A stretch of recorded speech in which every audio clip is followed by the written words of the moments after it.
18ஆம் அதிகாரம். கர்த்தரால் எரேமியாவுக்கு உண்டான வசனம். நீ எழுந்து குயவன் வீட்டிற்குப் போ, அங்கே என் வார்த்தைகளை உனக்கு தெரிவிப்பேன் என்றார். அப்படியே நான் குயவன் வீட்டிற்கு போனேன். இதோ அவன் திரிகையினாலே வனைந்து கொண்டிருந்தான். குயவன் வனைந்து கொண்டிருந்த மண்பாண்டம் அவன் கையிலே கெட்டுப் போயிற்று. அப்பொழுது அதை திருத்தமாய் செய்யும்படிக்கு தன் பார்வைக்கு சரியாய் கண்டபடி குயவன் அதை திரும்ப வேறே பாண்டமாக வனைந்தான். அப்பொழுது கர்த்தருடைய வசனம் எனக்கு உண்டாகி அவர், இஸ்ரவேல் குடும்பத்தாரே, இந்த குயவன் செய்தது போல நான் உங்களுக்கு செய்யக்கூடாதோ என்று கர்த்தர் சொல்லுகிறார். இதோ இஸ்ரவேல் வீட்டாரே, களிமண் குயவன் கையில் இருக்கிறது போல நீங்கள் என் கையில் இருக்கிறீர்கள். பிடுங்குவேன், இடிப்பேன், அழிப்பேன் என்று நான் ஒரு ஜாதிக்கு விரோதமாகவும் ஒரு ராஜ்யத்துக்கு விரோதமாகவும் சொன்ன மாத்திரத்தில் நான் விரோதமாய் பேசின அந்த ஜாதியார் தங்கள் தீங்கை விட்டு திரும்பினால் நானும் அவர்களுக்கு செய்ய நினைத்த தீங்கை செய்யாதபடிக்கு மனம் மாறுவேன். கட்டுவேன், நாட்டுவேன் என்றும் ஒரு ஜாதியையும் ஒரு ராஜ்யத்தையும் குறித்து நான் சொல்லுகிறதும் உண்டு. அவர்கள் என் சத்தத்தை கேளாமல் என் பார்வைக்கு பொல்லாப்பானதை செய்வார்களானால் நானும் அவர்களுக்கு அருள் செய்வேன் என்று சொன்ன நன்மையை செய்யாதபடிக்கு மனம் மாறுவேன். இப்பொழுதும் நீ யூதாவின் மனுஷரையும் எருசலேமின் குடிகளையும் நோக்கி, இதோ நான் உங்களுக்கு விரோதமாக ஒரு தீங்கை உருப்படுத்தி உங்களுக்கு விரோதமாக ஒரு காரியத்தை யோசிக்கிறேன்.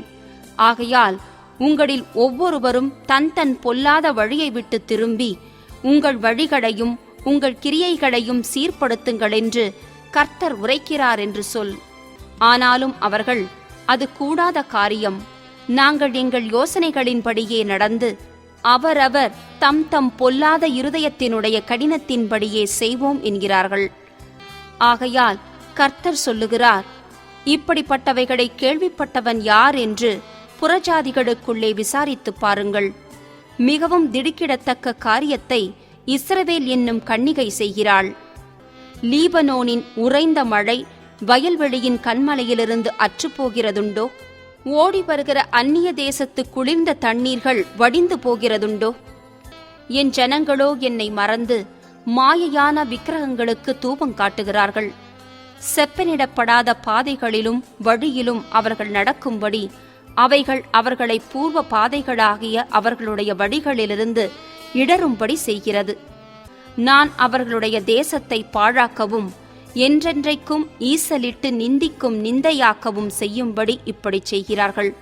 அதை கடந்து போகிறவன் எவனும் பிரமித்து தன் தலையை துலுக்குவான்.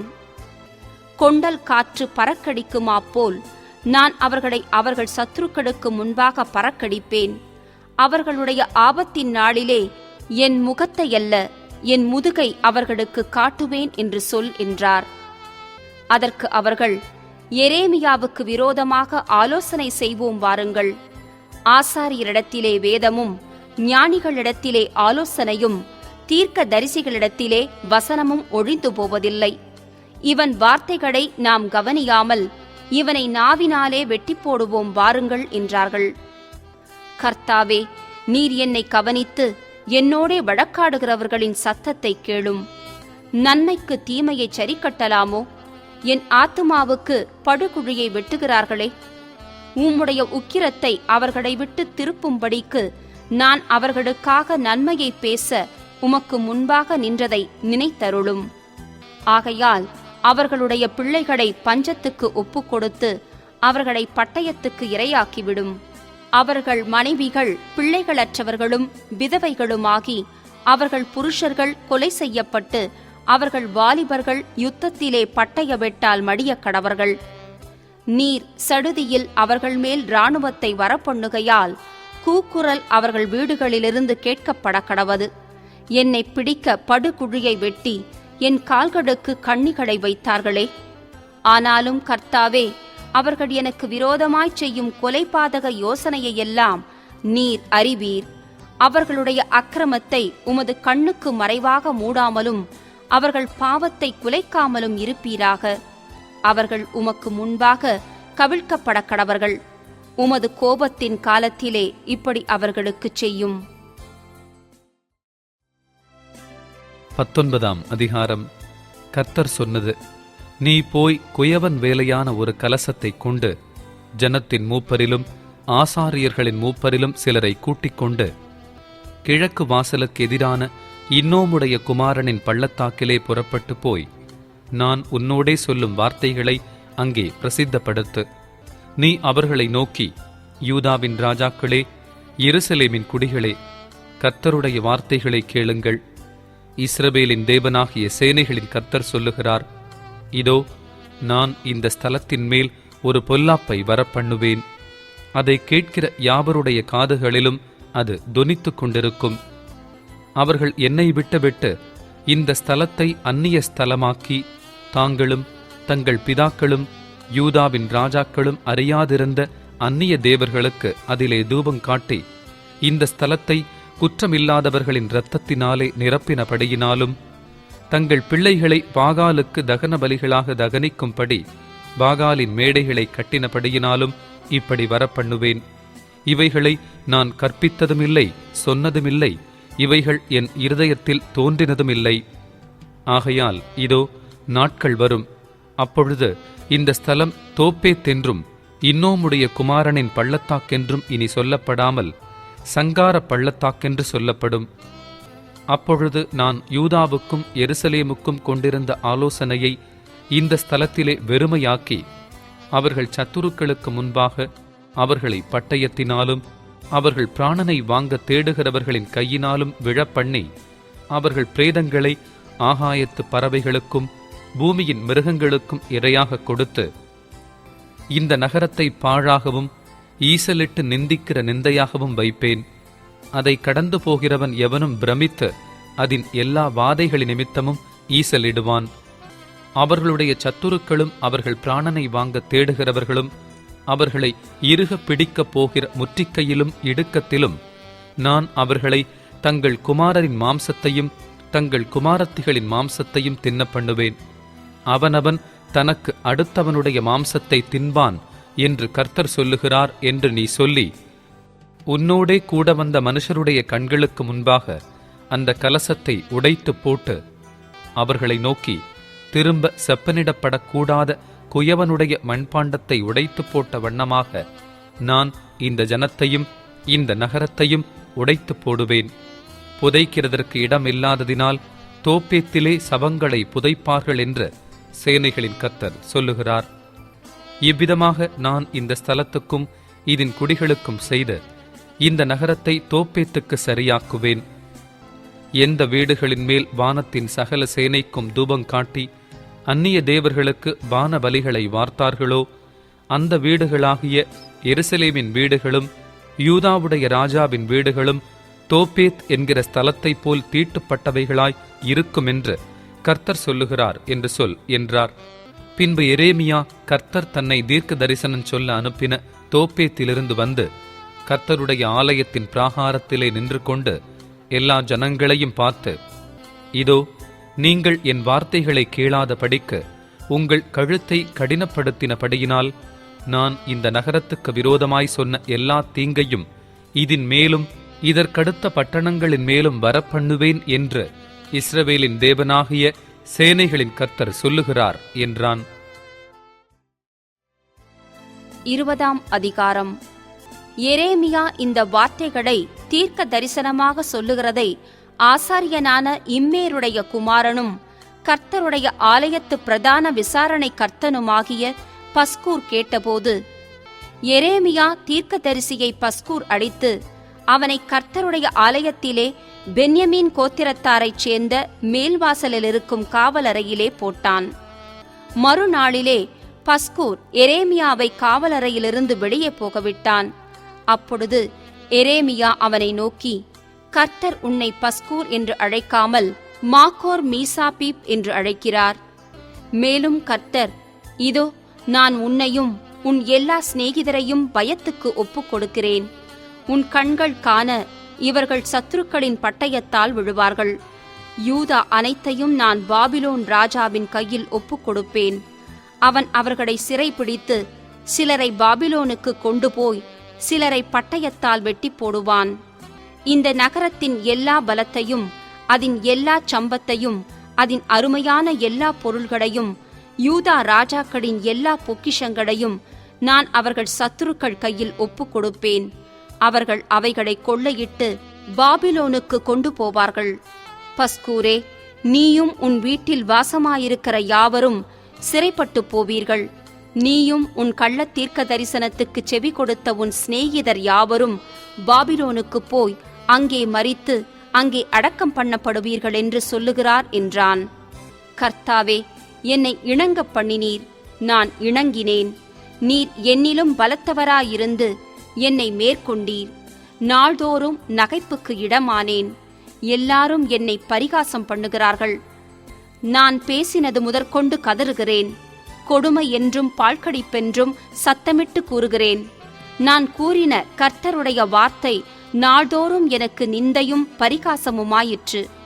ஆதலால் நான் அவரை பிரஸ்தாபம் பண்ணாமலும் இனி கர்த்தருடைய நாமத்திலே பேசாமலும் இருப்பேன் என்றேன். ஆனாலும் அவருடைய வார்த்தை என் எலும்புகளில் அடைபட்டு எரிகிற அக்கினியைப் போல் என் இருதயத்தில் இருந்தது. அதை சகித்து இழைத்துப் போனேன். எனக்கு பொறுக்க கூடாமற் போயிற்று. அநேகர் சொல்லும் அவதூறை கேட்டேன். பயன் சூழ்ந்திருந்தது. அறிவியுங்கள், அப்பொழுது நாங்கள் அதை அறிவிப்போம் என்கிறார்கள். என்னோடே சமாதானமாயிருந்த அனைவரும் நான் தவறி விழும்படி காத்திருந்து, ஒருவேளை இணங்குவான், அப்பொழுது அவனை மேற்கொண்டு அவனில் குரோதம் தீர்த்து கொள்வோம் என்கிறார்கள். கர்த்தரோ பயங்கரமான பராக்கிரமசாலியாய் என்னோடு இருக்கிறார். ஆகையால் என்னை துன்பப்படுத்துகிறவர்கள் மேற்கொள்ளாமல் இடறுவார்கள். தங்கள் காரியம் வாய்க்காதபடியால் மிகவும் வெட்கப்படுவார்கள். மறக்கப்படாத நித்திய லஜ்ஜை அவர்களுக்கு உண்டாகும். ஆனாலும் நீதிமானை சோதித்தறிந்து உள்ளிந்திரியங்களையும் இருதயத்தையும் பார்க்கிற சேனைகளின் கர்த்தாவே, நீர் அவர்களுக்கு நீதியை சரி கட்டுகிறதைக் காண்பேனாக. என் காரியத்தை உம்மிடத்தில் சாட்டிவிட்டேன். கர்த்தரை பாடுங்கள், கர்த்தரை துதியுங்கள். அவர் எளியவனுடைய ஆத்துமாவை பொல்லாதவர்களின் கைக்கு தப்புவிக்கிறார். நான் பிறந்த நாள் சபிக்கப்படுவதாக. என் தாயார் என்னை பெற்ற நாள் ஆசிர்வதிக்கப்படாதிருப்பதாக. உமக்கு ஒரு ஆண் பிள்ளை பிறந்ததென்று என் தகப்பனுக்கு நற்செய்தியாக அறிவித்து அவனை மிகவும் சந்தோஷப்படுத்தின மனுஷன் சபிக்கப்பட கடவன்.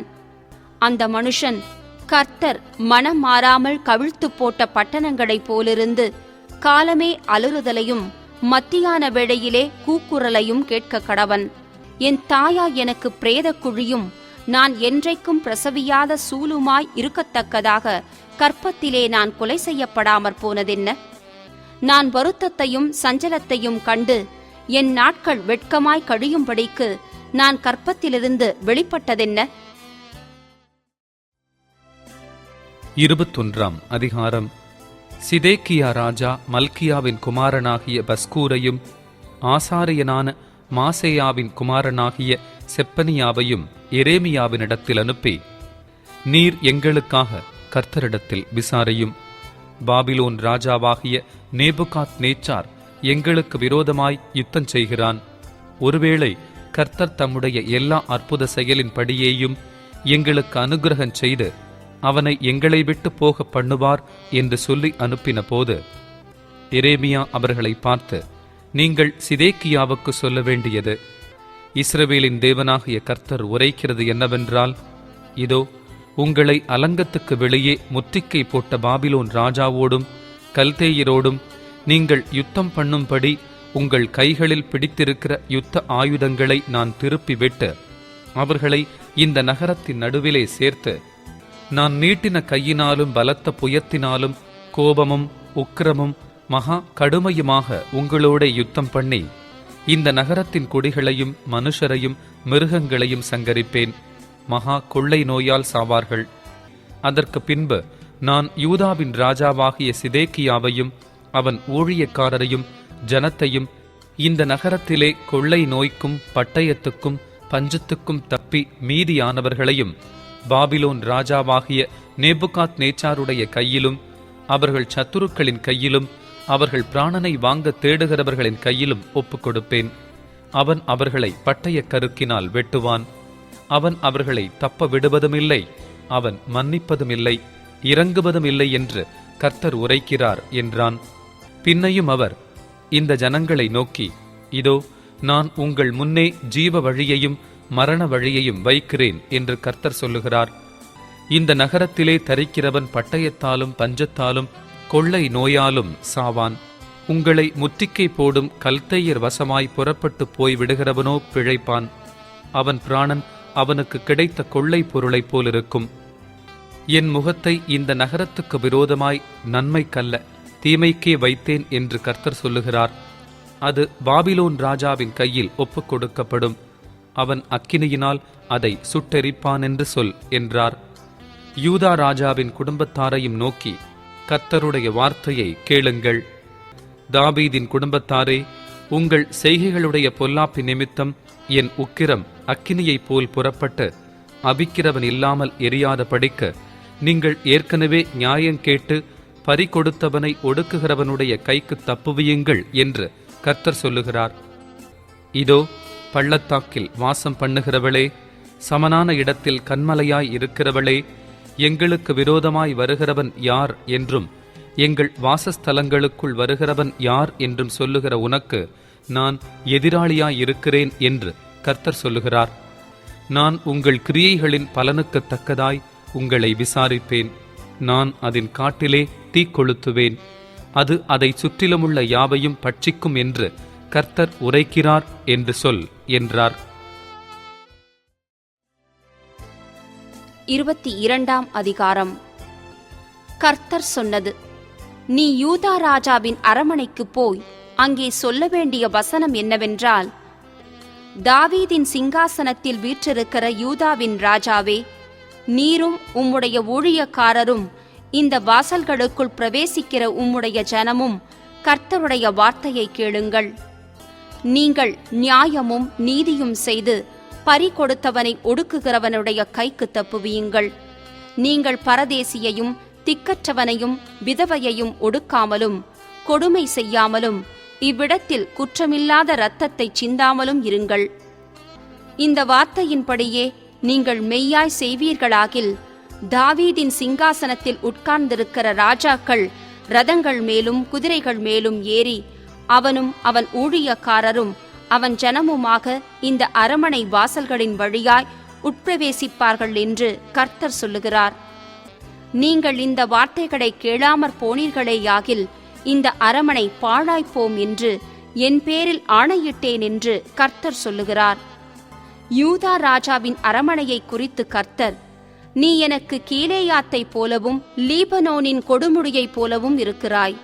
ஆனாலும் மெய்யாகவே நான் உன்னை வனாந்தரத்தைப் போலவும் குடியில்லாத பட்டணங்களைப் போலவும் ஆக்கிவிடுவேன். சங்காரக்காரரை அவரவர் ஆயுதங்களோடும் கூட நான் உனக்கு விரோதமாக ஆயத்தப்படுத்துவேன். உன் உச்சிதமான கேதுருக்களை அவர்கள் வெட்டி அக்கினியிலே போடுவார்கள். அநேகம் ஜாதிகள் இந்த நகரத்தை கடந்து வந்து அவனவன் தன் தன் அயலானை நோக்கி, இந்த பெரிய நகரத்துக்கு கர்த்தர் இப்படி செய்தது என்னவென்று கேட்பார்கள். அதற்கு பிரதியுத்தரமாக அவர்கள் தங்கள் தேவனாகிய கர்த்தரின் உடன்படிக்கையை விட்டுவிட்டு அந்நிய தேவர்களை பணிந்து கொண்டு அவைகளுக்கு ஆராதனை செய்தபடியினால் இப்படியாயிற்று என்பார்கள் என்று சொல்லுகிறார். மரித்தவனுக்காக அழ வேண்டாம், அவனுக்காக பரிதபிக்கவும் வேண்டாம். சிறைப்பட்டு போனவனுக்காகவே அழுங்கள். அவன் இனி திரும்பி வருவதுமில்லை, தன் ஜனன பூமியை காண்பதுமில்லை. தன் தகப்பனாகிய யோசியாவின் பட்டத்துக்கு வந்து அரசாண்டு இவ்விடத்திலிருந்து புறப்பட்டு போன யூதாவின் ராஜாவாயிருந்த யோசியாவின் குமாரனாகிய சல்லூமை குறித்து, அவன் இனி இங்கே திரும்ப வராமல் தான் கொண்டு போகப்பட்ட ஸ்தலத்திலே மரிப்பான். இந்த தேசத்தை அவன் இனி காண்பதில்லை என்று கர்த்தர் சொல்லுகிறார்.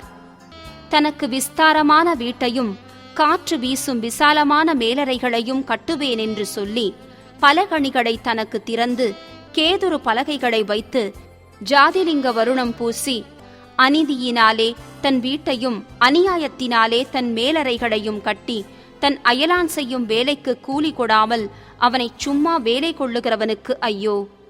நீ கேதுருமர மாளிகைகளில் உலாவுகிறபடியினாலே ராஜாவாயிருப்பாயோ? உன் தகப்பன் போஜனபானம் பண்ணி நியாயமும் நீதியும் செய்தபோது அவன் சுகமாய் வாழ்ந்திருக்கவில்லையோ? அவன் சிறுமையும் எளிமையுமானவனுடைய நியாயத்தை விசாரித்தான். அப்பொழுது சுகமாய் வாழ்ந்தான். அப்படி செய்வதல்லவோ என்னை அறிகிற அறிவு என்று கர்த்தர் சொல்லுகிறார்.